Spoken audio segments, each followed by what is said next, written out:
There has never been a moment in history where buying a console was better than building your own PC. Consoles had terrible FPS, and you could always spend the same amount of money or less building a computer that would perform infinitely better. Everything that Sony, Microsoft, or Nintendo put out could never compete with the PC master race. And then last month, Sony introduced the PlayStation 5, and for the first time ever, it might actually be better to buy a console.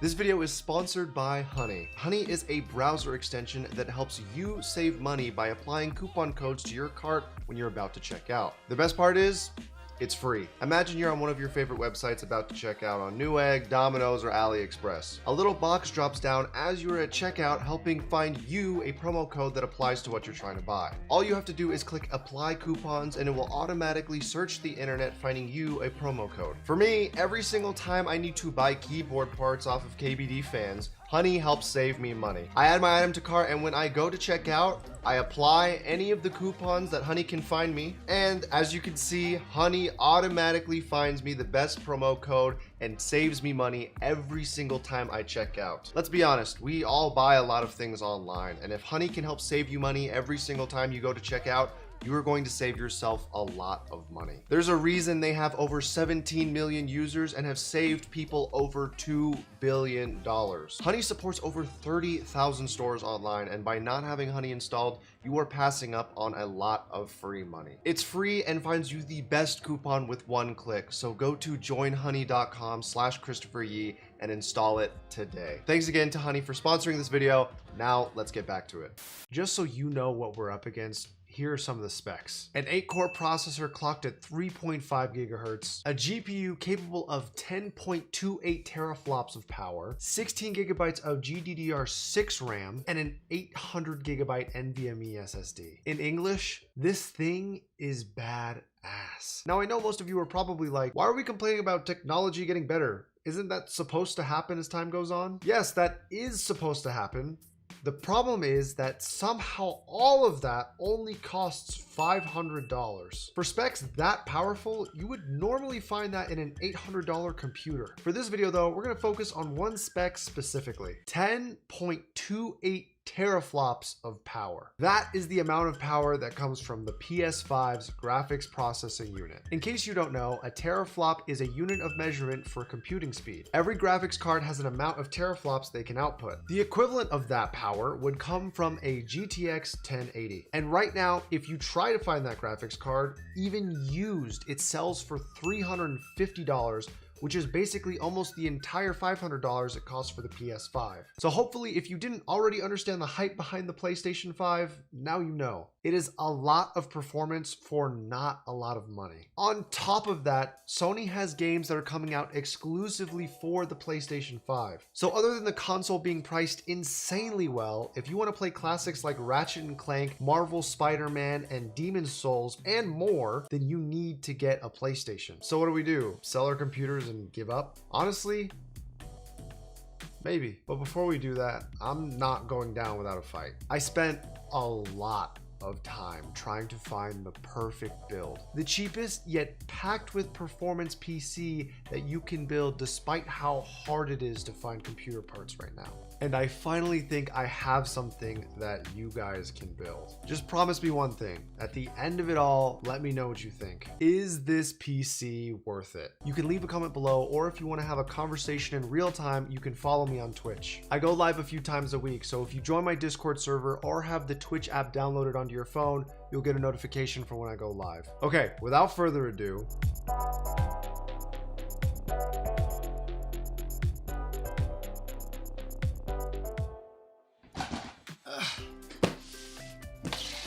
yes, I'm aware this isn't the prettiest presentation, but at least this computer won't look like a router. Keep in mind, this build is not ideal due to the availability of parts and delivery times, but the core parts of this build are possible to recreate. For the processor, we have the Ryzen 5 1600. Even though this processor has a little bit of age to it now, considering all the newer options that are out, it is still able to game very well and is very, very cheap. If you were looking to upgrade even slightly from something that is 6 cores, 12 threads, you would be paying at least an extra $50 to $60. And at $105, this thing is great. For the motherboard, we are going with the cheapest option available, which is the Gigabyte A320, aka the bare minimum. This motherboard comes in at $55, and for a motherboard that supports DDR4, I am surprised we can still get it for this cheap. This is such a poor motherboard that it actually only supports RAM that is 266 megahertz. So in order to maximize on the value of this build, we got Patriot Signature RAM, 8 gigabytes of 266 megahertz frequency. This RAM only costs $30. Now, some of you may know that lower frequency RAM does actually impact the FPS in games on Ryzen processors, but the reason we are trying to keep everything so cheap is because we are trying to spend most of our budget on the graphics card in hopes that it will carry this computer in its worth. Now, before I show you the graphics card, I want to tell you something that we haven't talked about in a long time. EVGA Midweek Madness. EVGA Midweek Madness is a sale that happens every midnight of Wednesday morning. Every midnight of Wednesday. As soon as Wednesday starts Pacific Standard Time.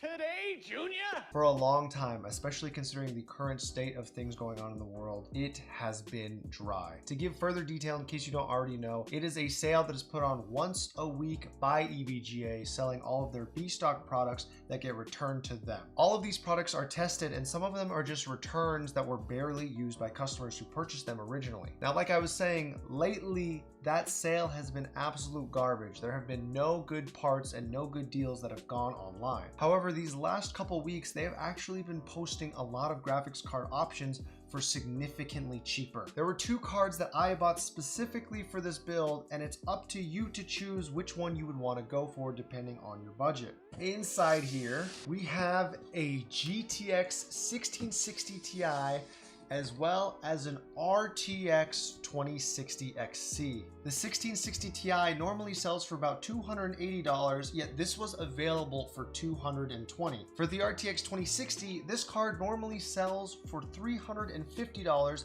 However, this was available for only $270. The 1660 Ti is capable of putting out 11 teraflops, whereas the RTX 2060 is capable of putting out 12.90. Both of these cards are comparable in terms of their raw GPU strength to the PlayStation 5. Obviously, there is a $50 difference, so whichever card you end up going for is up to you. In this video, though, we're going to be using the RTX 2060 because, well, you know, I'm insecure. I want to see bigger numbers. I'm kind of compensating. For the SSD, unfortunately, we're not able to compete with the 800 gigabyte NVMe SSD, which is insane. So to try and keep things around the $500 mark, we went with a 240 gigabyte SSD from ADATA. It's not much, but it's definitely more than enough to try out a few games. Now, for the power supply, this one's a little bit tough. Most 500 watt power supplies online right now are going to go for at least $60. However, when I was in LA, I picked up a power supply for only $25. Obviously, this is an in-store deal provided by Micro Center, and if you have one near you, then you are able to do this. If you are not and you need one in this price range, then you're gonna have to try to get one trusted from a friend secondhand. Now, lastly is the case. Unfortunately, I wanted to order something offline, and there are quite a few $40 options that you can get sent to you. However, the earliest arrival date of a case in my city is not for another 2 weeks. So I do have a Corsair 275R lying around, which I shattered the tempered glass from, so it's not going to be used for anything else. So I figured I would use it in this video and just call it a $40 purchase because there are plenty of cases out there, like I said before, that you can buy. At the end of the day, the point of this build is to get performance, so I hope you will excuse the look. So if you add all of that together, then you are looking at $555 for this build. Remember, if you go for the 1660 Ti option, then you get it down to $505. I know that's more than the speculated $500 price for the PS5. Again, we are trying to make the best thing that is possible with what's available right now. However, for the performance that is going to come out of this for $550, we're looking at something pretty nice. So without further ado, we're going to start building this thing and see just how good it is.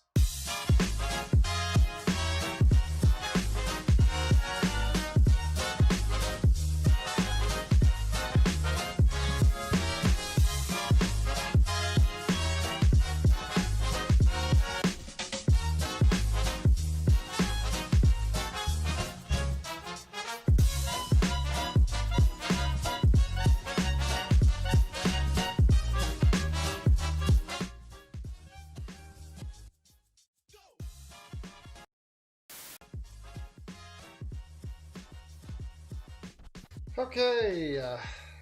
3, 2, 1.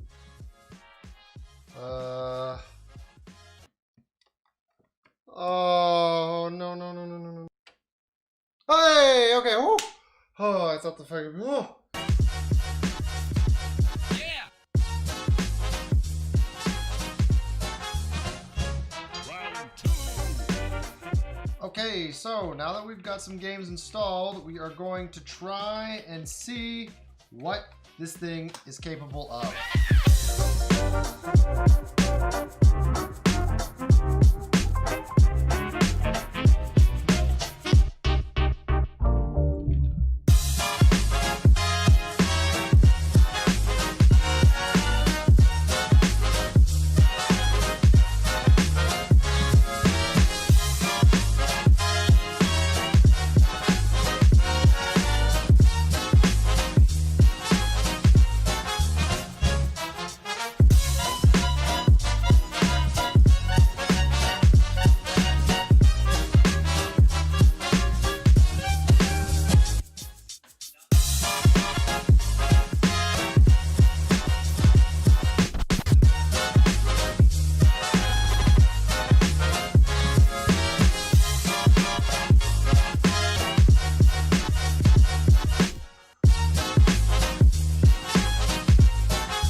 So if we take a look at the Fire Strike score, we're 80% ahead of all results taken in this year so far with a score of 16,282.